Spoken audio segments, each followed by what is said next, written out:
ہمارے ہاں تو کزن ایک دوسرے سے سلام لیتے ہیں، لڑکیاں لڑکے کزن ایک دوسرے سے سلام لیتے ہیں۔ بچیاں آیا کرتی تھی تو میری کبھی مجھے بتایا جاتا تھا، میں نے ایک پابندی لگا دی، بچیاں جب مدرسے میں آتی تھی کہ جو دور سے بچی آئے اس کو جس آدمی کا نام لکھا ہو بتایا جائے وہی لینے آئے۔ ایک دن مجھے اطلاع دی گئی کہ آپ تھوڑی دیر آئیں، میں گھر گیا تو مجھے بتلایا گیا ایک بچی ہے تو اس کو جو پہلے لینے آتا تھا وہ نہیں آیا، کوئی اور آیا۔ میں نے اس کے بھائی کو فون کیا کہ آپ لینے نہیں آئے، کہنے لگے یہ کزن ہے ہمارا، اس کے ساتھ بھیج دیں، آپ ہمارا ہی کزن ہے، خالہ زاد ہے۔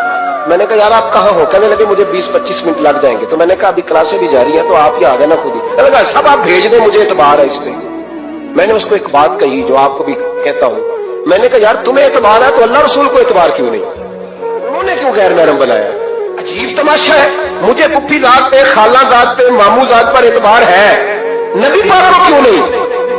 آپ کو زیادہ پیار ہے لوگوں سے یا نبی پاک کو امت سے زیادہ پیار ہے؟ کیا مطلب تماشا ہے؟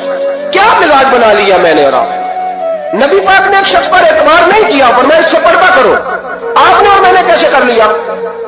نبی پاک نے خالہ ذات، پھپھی ذات، دیور پر، جیٹ پر، سالے پر، بہنوئی پر اعتبار نہیں کیا، پابندی لگا دی۔ تو نے کیسے کیا؟ تجھے تیرے دل میں زیادہ پردہ ہے، تو زیادہ دین کو سمجھنے لگا ہے، انسانیت زیادہ اچھل آئی ہے تیرے اندر، اعتبار کیا ہو؟ یاد رکھنا دنیا میں جتنے گھر تباہ ہوئے ان لوگوں کی وجہ سے نہیں ہوئے جن پر اعتبار نہیں تھا، ان کی وجہ سے ہوئے جن پر اعتبار تھا۔